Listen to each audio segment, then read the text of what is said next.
Hora do Enem no ar! E hoje a gente fecha o nosso papo sobre o Enem 2017. Um programa inteiro para falar dela, a biologia. Roda a vinheta!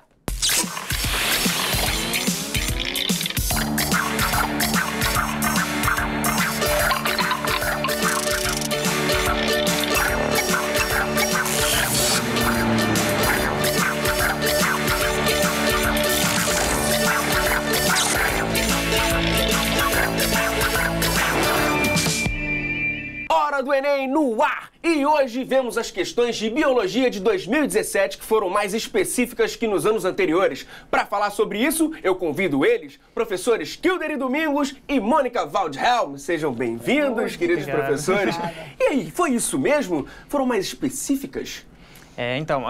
Dessa vez o Enem ele exigiu um pouquinho mais do aluno, né? A interpretação de texto ela ainda foi importante, né? Isso foi cobrado, mas ela quis que o aluno soubesse um pouquinho mais dos conceitos dentro da interdisciplinaridade, fechando em ciências da natureza. Então o aluno tinha que ter um conhecimento um pouquinho mais amplo ali dentro da biologia. Na verdade, porque a gente teve nos anos anteriores algumas questões em que o aluno, assim, analisando os gráficos, as tabelas, os diagramas, quer dizer, são competências ligadas à interpretação de textos, de diferentes tipos de representação. E nesse caso, dessa vez, se exigiu mais apropriação de conceitos. Então, foi mais conteudista, então. Um pouco mais conteudista. Quem não estudou biologia um pouco mais a fundo, poderia ter dado uma escorregada. Para enrolar foi difícil. O aluno teve que mostrar conhecimento, né? Não foi... E aí, temos uma questão aqui que eu tô na dúvida. Foi conteudista ou foi interpretativa, professor Kilder? Questão 132 da prova amarela. Vamos lá. Então, essa questão, né, é uma questão que, assim, quando o aluno olha, ele já se assusta, né? O aluno chega para ela com medo, né? É uma questão que ela fala sobre a reação em uma cadeia de polimerase. Então, ele fala aqui sobre PCR, né? Então, o aluno vê isso, ele já vai pensar em replicação de DNA, então ele vai começar a se assustar. Só que ela é uma questão que ela mostra uma interpretação de texto importante, né? O aluno ele tinha que ter noção desse conceito, né? O que é a timina, o que é a adenina, né? Com quem ela vai parear, quantas ligações de hidrogênio. Só que no próprio texto ele já fala, a timina e a adenina aqui, ela tinha 2 ligações de hidrogênio. Citosina e guanina, 3 ligações. Essa cola é importante. Pois é, né? E isso aqui, o aluno, quando ele está lendo, ele já começa ali a marcar, né? Porque é uma informação importante. E ele fala sobre desnaturar, né? Então, quando a gente fala em desnaturação, o aluno ele já vai remeter isso à desnaturação de proteína, desnaturação de uma enzima, né? Vai relacionar isso ao calor. Então, né, ele vai... A desnaturar, né, ter a desnaturação, significa perder a forma natural, perder a sua propriedade. E esse conceito ele vai entrar nessa questão, né? Seria uma palavra-chave, não? Aqui a gente pode considerar uma palavra-chave a desnaturação, mas para ele... Se situar. Se situar nessa questão, isso. Então, assim, quando ele fala quais dos segmentos aqui do DNA será o primeiro a desnaturar totalmente durante o aumento da temperatura na reação de PCR. Então, ele colocou aqui diversas fitas de DNA com as suas ligações pareadas, timina, citosina, guanina, adenina. E como a gente sabe que na questão, né, a ligação entre timina e adenina, ela tem apenas 2 ligações de hidrogênio, então quando eu olhar dentro dessas minhas opções, aquela fita que eu tenho maior número de adenina e de timina, vão ser aquela fita que eu tenho menos ligações de hidrogênio. Então o aluno teria que contar aqui, né? Então olha só. Essa é a chave da questão, vai desnaturar nos trechos em que você tiver menos ligações, né, entre esses 2 filamentos de DNA. Por isso que essa cola, a cola do número de pontes de hidrogênio, era importante. Por isso que eu considero essa questão uma interpretativa. Né? Mas tinha que estar ligada a alguns conceitos. Você tinha que saber os conceitos, ele é importante, mas você lendo o texto, né, se ligando a isso, de quantas ligações eu vou ter em cada pareamento, o aluno ele já consegue se situar. PCR mesmo aí não entrava. Isso pode confundir o aluno, porque ele aprende isso em biotecnologia, aí já pensa, vou ter que saber aqui replicação, né? Então, tinha que ficar atento mesmo e não se deixar enganar pela primeira leitura rápida. Vem cá, genética foi uma surpresa? Olha, a genética em si, ela sempre foi cobrada no Enem de uma forma mais conceitual, né? Ela nunca exigiu do aluno uma probabilidade, né? Nunca... Já era verdade, às vezes, análise de heredogramas, né? Primeira lei de Mendel, segunda lei de Mendel, às vezes cai a herança ligada ao sexo, um pouco. Isso, mas muito mais focada no conceito em si dos termos, né? Utilizados em genética. Isso aí a gente chama de citogenética, porque é uma genética ligada a ácidos nucleicos, a transcrição, mas a genética molecular, né? Então, quando a gente for... Isso, para mim, foi uma novidade no Enem, né? Eles não costumam cobrar tanto, né, a questão da citogenética em si.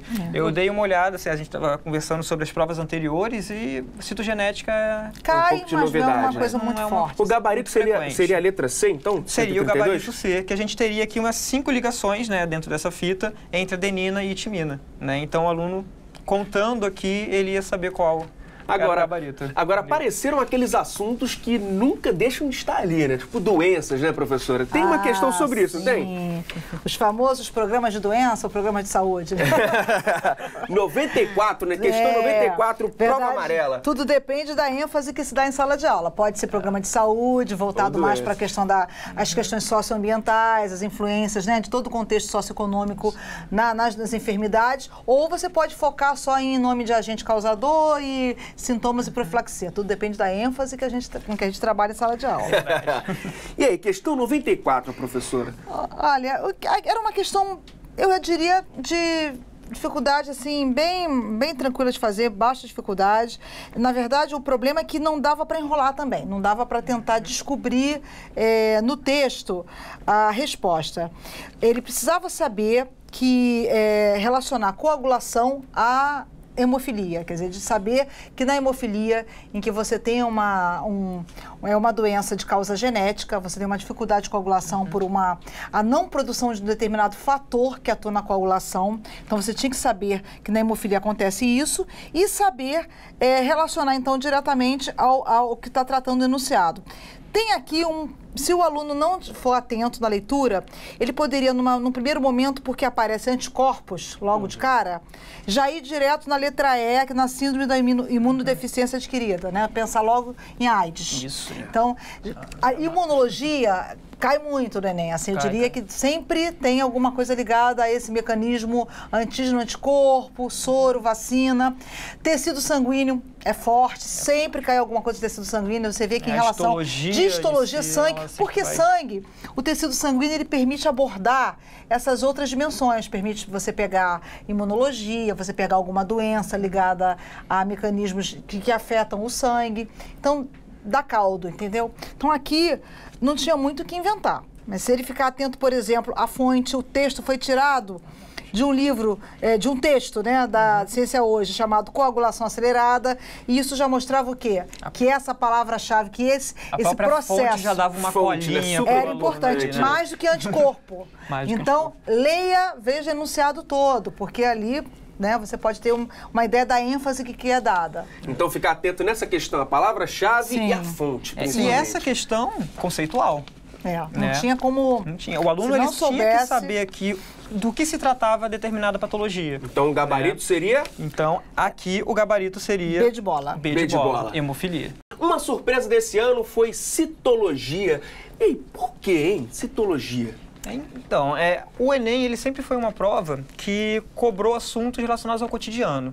Né? Terapia celular é um assunto recente, né? É um assunto que vem sendo trabalhado já há muito tempo, né? E ele é recente, tem pesquisas voltadas para isso, né? Os patrocínios de pesquisa eles estão muito voltados para terapia celular, então possivelmente o Enem dessa vez ele preferiu abordar esses assuntos mais...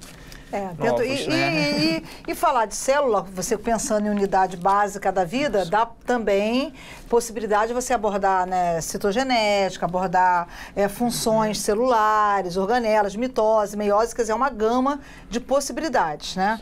E que a citologia é um assunto que os alunos dentro da sala de aula, eles já dominam ou tem alguma dificuldade? Olha, eles estudam isso desde o ensino fundamental. Na verdade, a forma como se aprende é que, às vezes, é de uma forma mais fragmentada. Espera-se que o aluno, ao fim da educação básica, quer dizer, um aluno que está fazendo o Enem, ele já consiga associar, né, fenômenos que são mais amplos, né, mais gerais, com mais específicos, que é relacionar o que acontece na célula, metabolismo celular, com metabolismo orgânico, por exemplo. Né? Então, não adianta decorar organelas e suas funções. Ficar naquela de ficar só desenhando e decorando para o que acontece em cada organela. Que estrutura eu tenho, como essa estrutura vai agir, né? Então, assim, é importante que o aluno saiba, né? Por exemplo, a mitocôndria está relacionada à síntese de energia, mas de que forma? Mas também se cobra DNA mitocondrial. DNA então, mitocondrial. Hoje em dia, então não é assim. Aí vai relacionar isso na citogenética novamente. DNA mitocondrial é herança da mãe, é herança materna, não é paterna. Então, é um assunto que dá pra gente abranger de uma forma bem ampla, né? Então, bora dar uma olhada na questão? Vamos. Vamos. 126 da prova amarela. Bora lá? Questão de osmose. Aliás, membrana plasmática foi forte aqui, né? A gente tem uma outra questão que fala também de membrana. Então, dentro de histologia, a gente tem aqui uma questão de transporte pela membrana, se a gente considerar, né? Osmose, e não foi uma questão... Eu acho que é um conteúdo que se estuda tradicionalmente no primeiro ano de ensino médio, né? E que tem a ver, você traz a fisicoquímica, tanto que tem uma questão na prova, não de biologia, assim, uma questão dentro da área, de osmose reversa, que é uma questão de fisicoquímica. Então, você vê que a osmose reversa, ela não acontece naturalmente, não é um fenômeno da vida, dos seres vivos. Ela então, mas é um o mesmo conceito em si da hemodiálise. Que poderia relacionar. Então, houve uma conversa com química aí também. Também.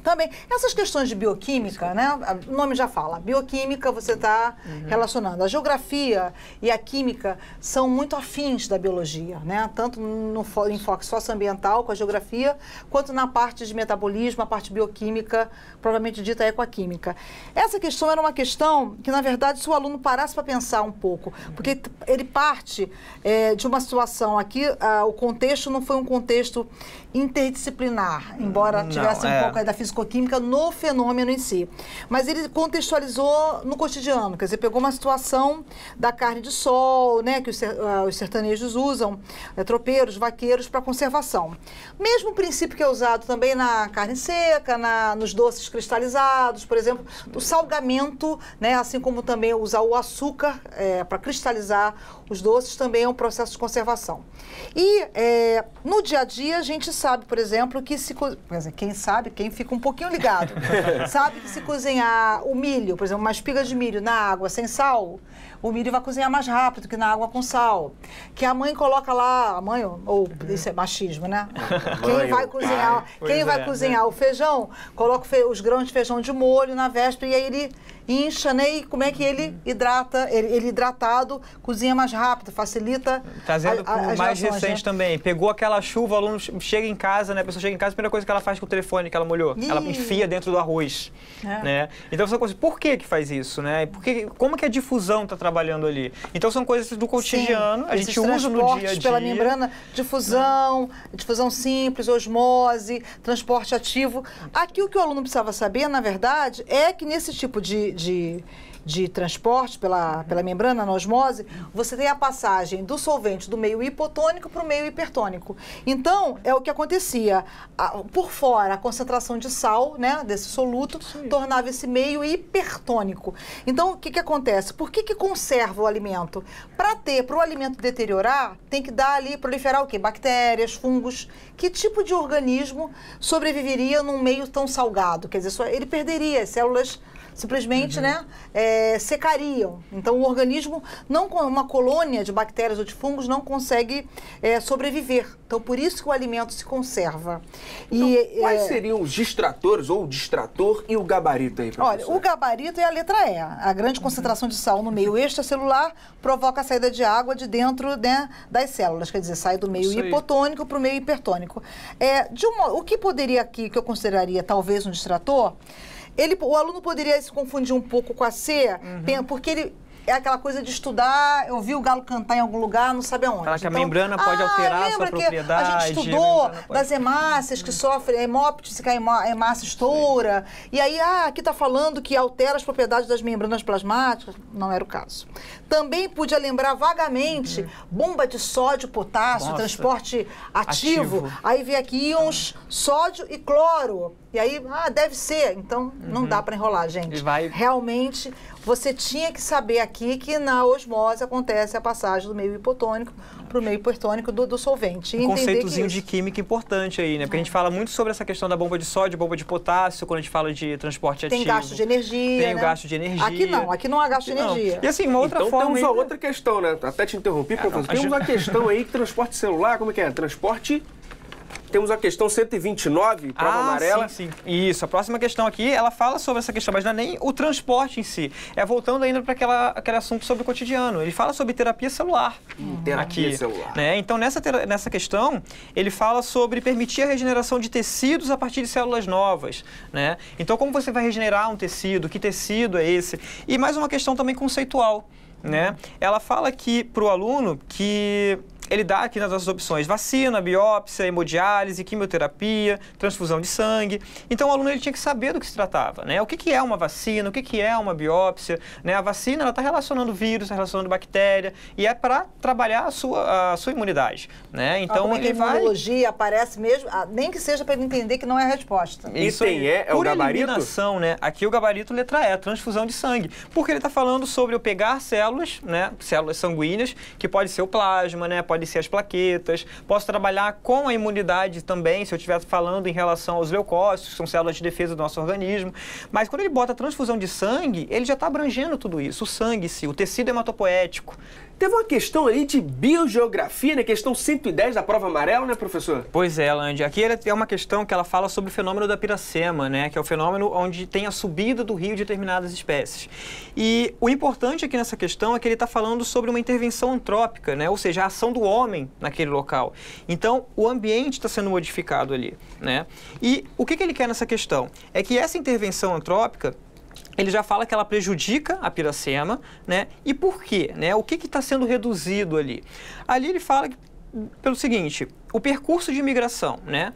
Dentro dessa questão, ele fala que esses peixes, eles precisam percorrer aquele rio, né? No caso, eles vão percorrer aquele rio nesse ambiente e eles percorrem esse rio, né? No caso, eu não vou falar para uma necessidade dele, a gente não vai tocar em Lamarck aqui, né? Não é o peixe se adaptando àquele ambiente. Na verdade, foi selecionado positivamente. Ele foi selecionado positivamente. Ao longo da evolução, né? E aquele ambiente proporciona, né, a esse indivíduo, né, a essa espécie, que ele percorra, né, por ações físico-químicas do seu metabolismo e chegue ao local para que ele possa reproduzir. Quando o homem, né, modifica esse ambiente, ele coloca uma barragem, ele vai reduzir esse tempo.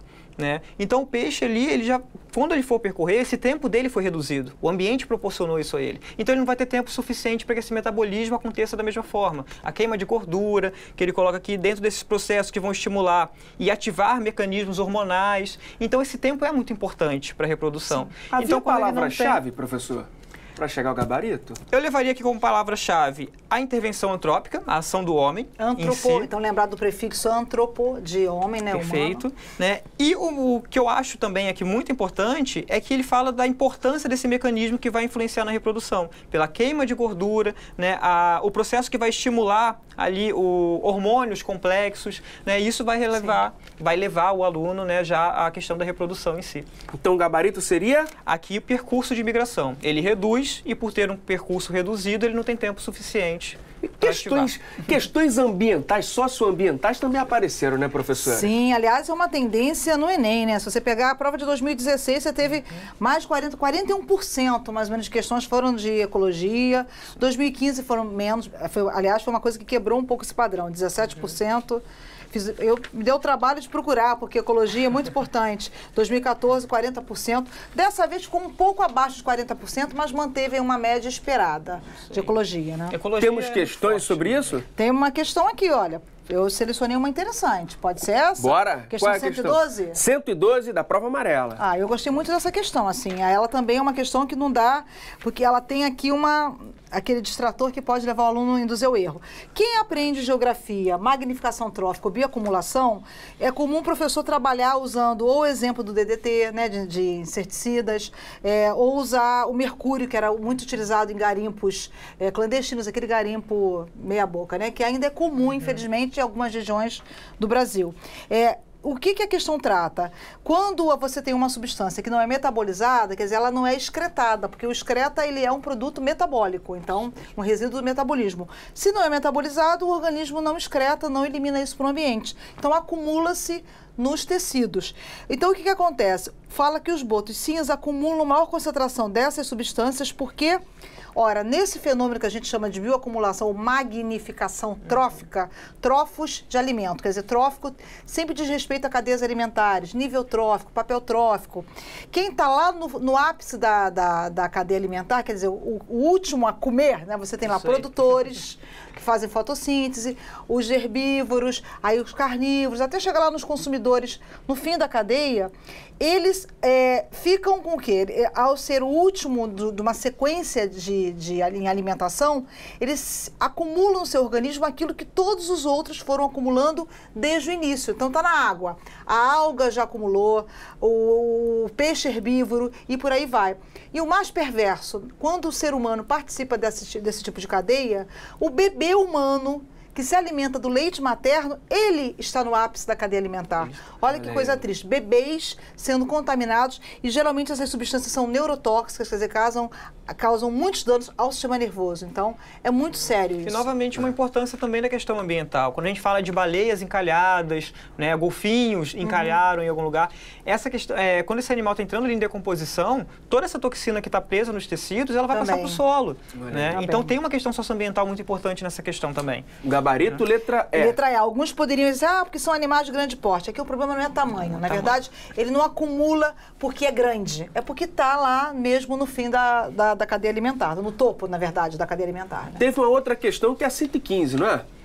Temos aí, questão 115 da prova amarela. Isso aí, que ele fala também sobre a questão da Mata Atlântica, né? Adaptações, ecossistemas, biomas, isso aí também é padrão de cair no Enem. Ela fala que ela se caracteriza aqui por uma grande diversidade de epífitas, como as bromélias, né? Então essas plantas, elas estão adaptadas a esse ecossistema e conseguem captar luz, água, nutrientes, mesmo vivendo sobre as árvores.